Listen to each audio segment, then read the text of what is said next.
Assalamualaikum warahmatullahi wabarakatuh.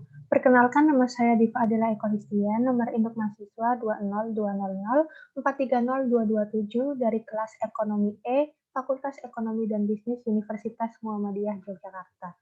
Di sini saya akan menjelaskan mengenai manajemen pemasaran, sumber daya manusia, operasi, dan keuangan.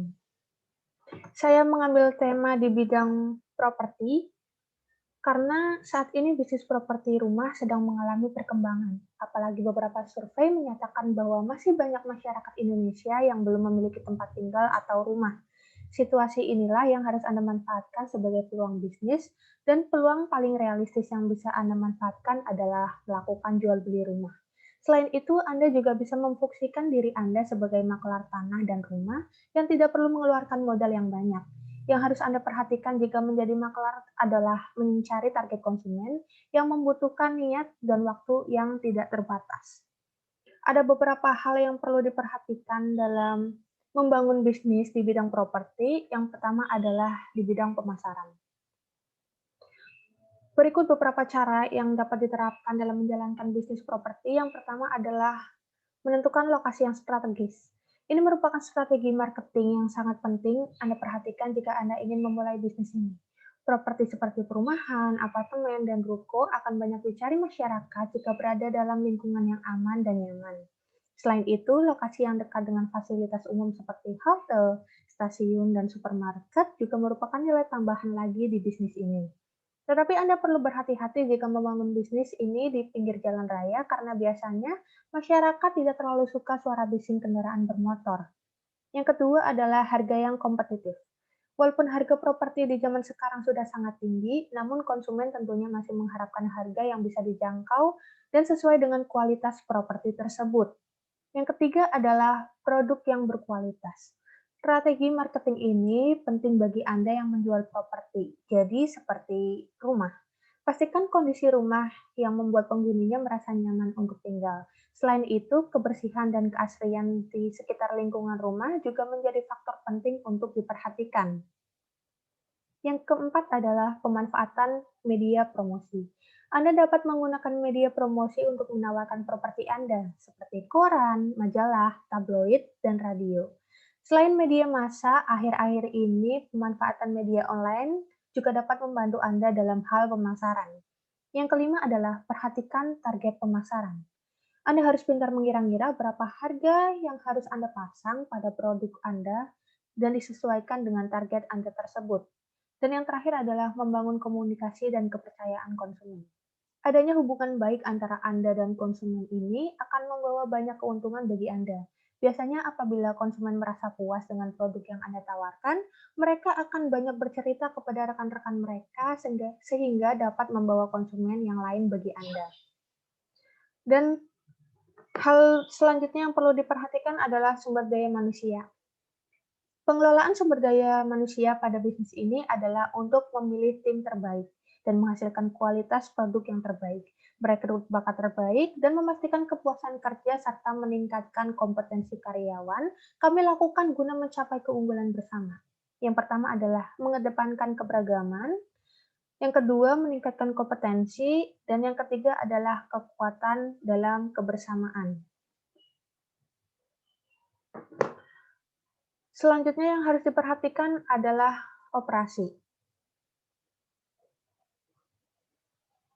Sistem dalam manajemen properti adalah untuk melaksanakan tujuan, aktivitas, dan ruang lingkup manajemen properti. Diperlukan sistem manajemen yang meliputi pelaksanaan tepat dan benar dalam menghimpun data-data yang sangat penting lainnya.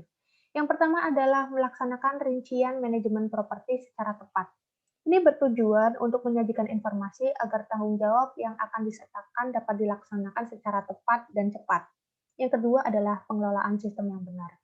Kegiatan ini akan dilakukan oleh seseorang akuntan atau bagian keuangan, seperti pembayaran faktur, penagihan uang sewa, dan langkah persiapan piutang klien.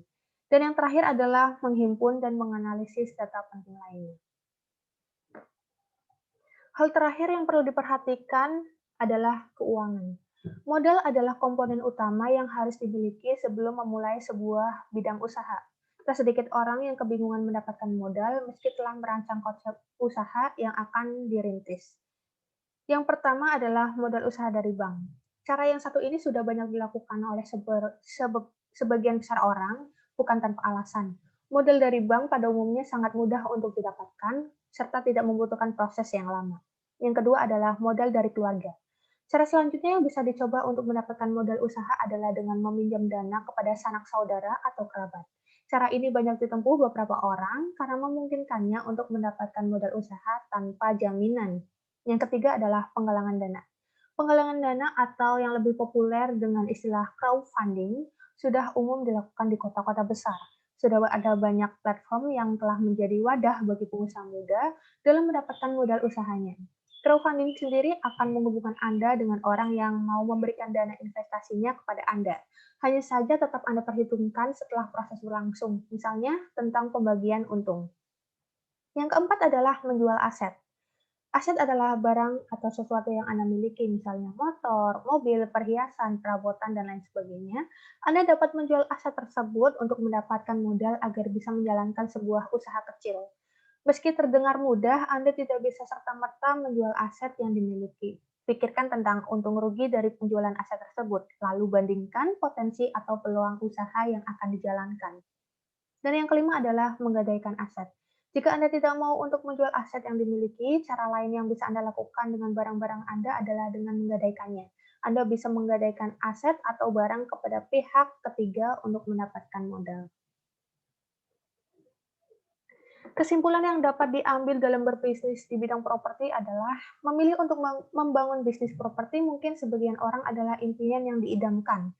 Namun seperti bisnis lain, bisnis properti juga memiliki risiko jika tidak dilakukan pengelolaan yang baik dan terencana. Salah satu yang harus Anda perhatikan adalah melakukan pencatatan pada pemasukan, pengeluaran, dan perhitungan nilai dari semua aset Anda. Anda bisa menggunakan pembukuan sederhana untuk pencatatan keuangan dan nilai aset dari bisnis Anda. Jika kesulitan dan merasa bahwa pembukuan manual itu membuang waktu, Anda bisa menggunakannya dengan software akuntansi yang mudah digunakan dan sesuai dengan bisnis Anda.